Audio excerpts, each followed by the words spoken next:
भारतीय इतिहास अनुसंधान परिषद के सभी गणमान्य सदस्यों का, विशेषकर प्रोफेसर कुमार रत्नम जी, मुक्तिनाथ शर्मा जी, राजेश कुमार जी व अन्य सभी विद्वान श्रोताओं का मैं निशा नंदिनी भारतीय स्वागत करती हूँ, अभिनंदन करती हूँ, सादर प्रणाम करती हूँ। जैसा कि आज का विषय है वीरांगना कनकलता बरुआ, जिनके नाम के उच्चारण मात्र से ही हृदय देशभक्ति की भावना से सराबोर हो जाता है। क्या हुआ जो मर गए अपने वतन के वास्ते, क्या हुआ जो मर गए अपने वतन के वास्ते, बुलबुलें कुर्बान होती हैं चमन के वास्ते, बुलबुलें कुर्बान होती हैं चमन के वास्ते। हमारे माननीय पीएम मोदी जी ने कहा, आज़ादी का अमृत महोत्सव यानी आज़ादी की ऊर्जा का अमृत, आज़ादी का अमृत महोत्सव यानी स्वाधीनता सेनानियों से प्रेरणाओं का अमृत, आज़ादी का अमृत महोत्सव यानी नए विचारों का अमृत, नए संकल्पों का अमृत, और आज़ादी का अमृत महोत्सव यानी आत्मनिर्भरता का अमृत। किसी भी राष्ट्र का भविष्य तभी उज्जवल होता है जब वो अपने अतीत के अनुभवों और विरासत के गर्भ से पल पल जुड़ा रहता है। भारत के पास गर्व करने के लिए समृद्ध ऐतिहासिक चेतना और सांस्कृतिक विरासत का अथाह भंडार है।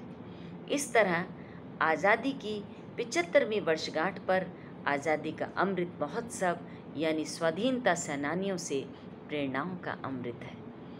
देश को आज़ाद कराने के लिए स्वतंत्रता संग्राम में शहीद होने वाले वीर सेनानियों का योगदान कभी भुलाया नहीं जा सकता है। वीर सेनानियों की स्मृति से ही देश को अक्षुण्ण व अखंड रखने की प्रेरणा मिलती है। भारत को आज़ाद हुए 75 साल पूरे होने जा रहे हैं। देश 75वीं सालगिरह मनाने जा रहा है। वर्ष 1947 से 2021 तक देश ने कई बड़े बदलाव देखे, पर हम उन महान हस्तियों को कैसे भूल सकते हैं जिनकी वजह से आज हम आज़ादी की खुली हवा में सांस ले रहे हैं। भरा नहीं जो भावों से बहती जिसमें रसधार नहीं, भरा नहीं जो भावों से बहती जिसमें रसधार नहीं, वह हृदय नहीं वह पत्थर है जिसमें स्वदेश का प्यार नहीं, वह हृदय नहीं वह पत्थर है जिसमें स्वदेश का प्यार नहीं। फूल के झड़ जाने के बाद भी उसकी सुगंध युगों युगों तक सांसों में बसी रहती है। उसी तरह हमारे स्वतंत्रता सेनानियों के देश प्रेम की सुगंध कण कण में महकती रहती है। झर जाता नश्वर सुमन गंध रह जाती, झर जाता नश्वर सुमन गंध रह जाती, युग युग तक युग की श्वासें महकाती, युग युग तक युग की श्वासें महकाती। 15 अगस्त 1947 भारतीय इतिहास का सर्वाधिक भाग्यशाली और महत्वपूर्ण दिन था, जब हमारे भारतीय स्वतंत्रता सेनानियों ने अपना सब कुछ न्यौछावर कर भारत देश के लिए आज़ादी हासिल की थी। वीरांगना कनकलता बरुआ ऐसे ही भारत की स्वतंत्रता सेनानी थीं जिनको अंग्रेज़ों ने 1942 के भारत छोड़ो आंदोलन के समय गोली मार दी थी। उन्हें वीर बाला के नाम से संबोधित किया जाता है। वे भारत के असम राज्य की निवासी थी। वीरांगना कनकलता बरुआ का जन्म 22 दिसंबर 1924 को असम के कृष्णकांत बरुआ के घर में हुआ था। वे बारंगबाड़ी गांव के निवासी थे। उनकी माता का नाम कर्णेश्वरी देवी था। कनकलता जब मात्र 5 वर्ष की ही हुई थी कि उनकी माता की मृत्यु हो गई। तत्पश्चात उनके पिता कृष्णकांत जी ने दूसरा विवाह किया, किंतु ईश्वरीय इच्छा तो सर्वोपरि है। सन 1938 में उनकी दूसरी माँ का भी देहांत हो गया। इस तरह बालिका कनकलता बरुआ अल्पायु में ही माँ के बिना अनाथ हो गई। उसके बाद कनकलता बरुआ के पालन पोषण का दायित्व उनकी नानी को संभालना पड़ा। वह नानी के साथ घर गृहस्थी के कार्यों में हाथ बटाती और मन लगाकर पढ़ाई भी करती थी। इतनी विषम पारिवारिक परिस्थितियों के बावजूद भी कनकलता बरुआ का झुकाव राष्ट्रीय स्वाधीनता आंदोलन की ओर बढ़ता गया। जब मई 1931 में गमेरी गांव में रैयत सभा आयोजित की गई, उस समय कनकलता बरुआ केवल 7 वर्ष की थी। फिर भी उस सभा में उन्होंने अपने मामा देवेंद्रनाथ बोस और यदुराम बोस के साथ भाग लिया था। उक्त सभा के आयोजन का प्रबंध विद्यार्थियों ने किया था।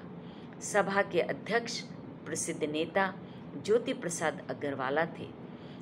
इनके अलावा असम के अन्य प्रमुख नेता भी इस सभा में सम्मिलित हुए थे। ज्योति प्रसाद अग्रवाला राजस्थानी थे। वे असम के प्रसिद्ध कवि और नव जागरण के अग्रदूत थे।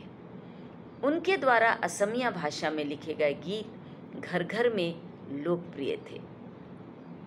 ज्योति प्रसाद अग्रवाला के गीतों से कनकलता बरुआ भी प्रभावित और प्रेरित हुई। इन गीतों के माध्यम से ही कनकलता बरुआ के बाल मन पर राष्ट्रभक्ति के बीज अंकुरित हुए। इस तरह स्वतंत्रता संग्राम के युद्ध में साहित्यकारों का भी बहुत बड़ा योगदान रहा था। सन 1931 के रैयत अधिवेशन में भाग लेने वालों को राष्ट्रद्रोह के आरोप में बंदी बना लिया गया। इस घटना के कारण असम में क्रांति की आग चारों ओर फैल गई। महात्मा गांधी के असहयोग आंदोलन को भी इससे बहुत बल मिला। मुंबई के कांग्रेस अधिवेशन में 8 अगस्त 1942 को अंग्रेजों भारत छोड़ो प्रस्ताव पारित किया गया और फिर ये अंग्रेजों के विरुद्ध देश के कोने कोने में फैल गया। असम के शीर्ष नेता जैसे ही मुंबई से लौटे, उन्हें पकड़कर जेल में डाल दिया गया। गोपीनाथ बोरदोलई, सिद्धनाथ शर्मा, मौलाना तैयबुल्ला, विष्णुराम मेधी आदि शीर्ष नेताओं को जेल में बंद कर दिया गया। तत्पश्चात मोहिकांत दास, घनचंद गोस्वामी, महेश्वर बरा तथा अन्य लोगों ने आंदोलन की बागडोर अपने हाथों में संभाल ली। अंत में ज्योति प्रसाद अग्रवाला को नेतृत्व संभालना पड़ा। उनके नेतृत्व में गुप्त सभा की गई, जिसके फलस्वरूप आंदोलन को एक नई दिशा मिली। दिन प्रतिदिन पुलिस के अत्याचार बढ़ते जा रहे थे और स्वतंत्रता सेनानियों से जेलें भरती जा रही थी। कई लोगों को पुलिस की गोली का शिकार बनना पड़ा। शासन के दमन चक्र के साथ ही आंदोलन भी बढ़ता गया और एक गुप्त सभा में 20 सितंबर 1942 को तेजपुर कचहरी के थाने पर तिरंगा झंडा फहराने का निर्णय लिया गया। उस समय कनकलता बरुआ विवाह के योग्य हो चुकी थी। उनके पारिवारिक लोग उनका विवाह करने को उत्सुक थे, किंतु वे अपने विवाह की अपेक्षा भारत की आज़ादी को अधिक महत्वपूर्ण मानती थी। भारत की आज़ादी के लिए वे कुछ भी कर गुजरने को तैयार थी। 20 सितंबर 1942 के दिन तेजपुर से 42 मील दूर कोहपुर थाने पर तिरंगा फहराया जाना निश्चित किया गया। सुबह सुबह घर का सब काम समाप्त करने के बाद कनकलता बरुआ अपने गंतव्य की ओर चल पड़ी। वे आत्म बलिदानी दल की सदस्य थी। कोहपुर थाने की तरफ चारों दिशाओं से जुलूस उमड़ रहा था। उस आत्म बलिदानी जत्थे में सभी युवक और युवतियां थीं। दोनों हाथों में तिरंगा झंडा थामे कनकलता बरुआ उस जुलूस का नेतृत्व कर रही थी। जुलूस के कुछ नेताओं को संदेह हुआ कि कनकलता और उसके साथी कहीं भाग ना जाएं। संदेह को भांपकर कनकलता शेरनी के समान गरज उठी और बोली, हम युवतियों को अबला समझने की भूल मत कीजिएगा। आत्मा अमर है, अगर कुछ नाशवान है तो ये शरीर, इसलिए हम किसी से क्यों डरें, हम करेंगे या मरेंगे। कनकलता बरुआ स्वतंत्रता हमारा जन्मसिद्ध अधिकार है जैसे नारों से आकाश को गुंजाती हुई अपने जुलूस के साथ सबसे आगे आगे थाने की ओर चल पड़ी। आत्म बलिदानी जत्था थाने के करीब जा पहुंचा। जुलूस के पीछे से गगनभेदी नारों से आकाश गूंज रहा था। आत्मबलिदानी जत्थे के सदस्यों में थाने पर झंडा फहराने की होड़ सी मची हुई थी। हर एक व्यक्ति सबसे पहले झंडा फहराने के लिए बेचैन था। थाने का प्रभारी पीएम सोम जुलूस को रोकने के लिए जुलूस के आगे आकर खड़ा हो गया। कनकलता ने उससे कहा, हमारा रास्ता मत रोकिए, हम आपसे संघर्ष करने नहीं आए हैं। हम तो थाने पर तिरंगा फहराकर स्वतंत्रता की ज्योति जलाने आए हैं। उसके बाद हम लौट जाएंगे। थाने के प्रभारी ने कनकलता बरुआ को डांटते हुए कहा कि यदि तुम लोग 1 इंच भी आगे बढ़े तो गोलियों से उड़ा दिए जाओगे। इसके बावजूद भी कनकलता बरुआ हमारी स्वतंत्रता की ज्योति बुझ नहीं सकती आगे बढ़ी और कहा, हमारी स्वतंत्रता की ज्योति बुझ नहीं सकती, तुम गोलियां चला सकते हो पर हमें कर्तव्य विमुख नहीं कर सकते। इतना कहकर वे ज्यों ही आगे बढ़ी, पुलिस ने जुलूस पर गोलियों का बौछार कर दी। अंधाधुंध गोलियां चलने लगीं। पहली गोली कनकलता बरुआ ने अपनी छाती पर झेली। ये गोली बोगी कछारी नामक सिपाही ने चलाई थी। दूसरी गोली मुकुंद काकोती को लगी, जिससे उसकी तत्काल मृत्यु हो गई। इन दोनों की मृत्यु के बाद भी लगातार गोलियां चलती रहीं, लोग मरते रहे। परिणाम स्वरूप हेमकांत बरुआ, खगेश्वर बरुआ, सुनीश्वर राजखुआ, भोला बरदुलई आदि वीर सेनानी गंभीर रूप से घायल हो गए। उन युवकों के मन में स्वतंत्रता की अखंड ज्योति प्रज्वलित हो रही थी, जिसके कारण गोलियों की परवाह ना करते हुए भी वे लोग आगे बढ़ते गए और बलिदान होते गए। 17 वर्षीय वीरांगना कनकलता बरुआ गोली लगने पर गिर पड़ी, किंतु उसके हाथों का तिरंगा रत्ती भर भी झुका नहीं। उसका साहस व बलिदान देखकर युवकों का जोश और अधिक बढ़ गया। कनकलता बरुआ के हाथ से तिरंगा लेकर गोलियों का सामना करते हुए सीना तान कर वीर बलिदानी युवक एक के बाद एक आगे बढ़ते गए। एक के बाद एक गिरते गए, किंतु तिरंगे को झुकने नहीं दिया, न गिरने दिया। बलिदानी युवक झंडे को एक के बाद एक दूसरे हाथों में थमाते गए और अंत में रामपति राजखुआ द्वारा थाने पर तिरंगा फहरा ही दिया गया और चारों तरफ जय हिंद, भारत माता की जय, इस तरह के जय घोष चारों तरफ गूंज उठा। वीर शहीद मुकुंद काकोती का शव तेजपुर नगर पालिका के कर्मचारियों ने गुप्त रूप से दाह संस्कार कर दिया, लेकिन वीर बाला कनकलता बरुआ का शव स्वतंत्रता सेनानी अपने कंधों पर उठाकर उसके घर तक ले जाने में सफल हो गए। उसका अंतिम संस्कार बारंगबाड़ी में किया गया। अपने प्राणों की आहुति देकर वीरांगना कनकलता बरुआ ने स्वतंत्रता संग्राम को और अधिक मजबूत किया।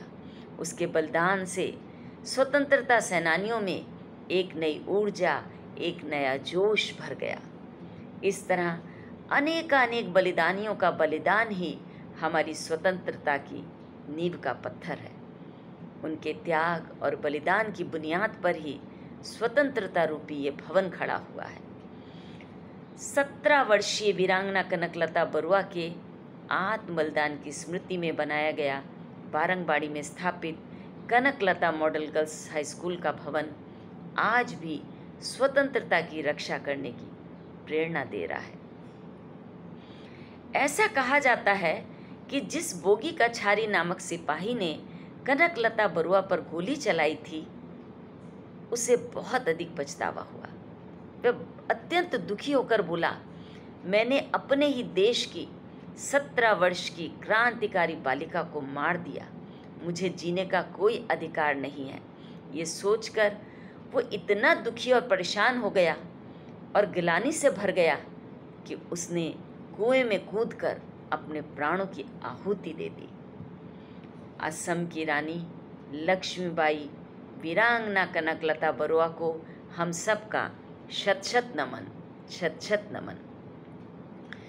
तुम नहीं, मैं सिर्फ श्रद्धा सुमन अर्पित करते हुए, वीरांगना कनकलता बरुआ को श्रद्धा सुमन अर्पित करते हुए मैं यही कहना चाहूँगी, तुम नहीं किंतु तुम्हारा यश प्रबंध बाकी है।